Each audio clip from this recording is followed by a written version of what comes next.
Xi Jinping'in gücü elinden mi alındı? Çin'de sessiz fırtına. 18 Haziran'da Şanghay'da düzenlenen 2025 Lujiazhu Forumu.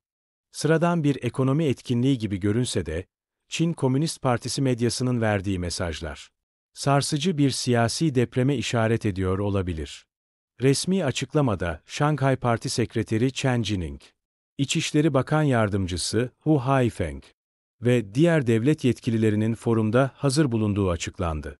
Ama bu listede asıl dikkat çeken isim Hu Haifeng, eski lider Hu Jintao'nun oğlu.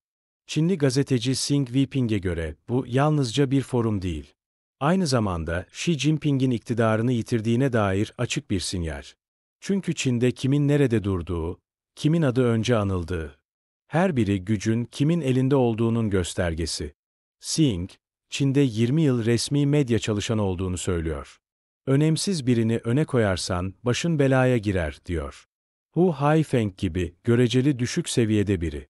Ancak güçlü bir soyadına sahipse, bu protokolde bile hissedilir. Bu bir ifşa. Xi Jinping gücünü büyük ölçüde kaybetmiş olabilir. Ancak hala direniyor. Eski parti kadrolarıyla Xi Jinping arasındaki güç savaşı devam ediyor. Bu mücadele, çok yakında yapılacak olan 19. Merkez Komite oturumunda netleşecek. Çin'in yönetiminde yeni bir dönem mi başlıyor?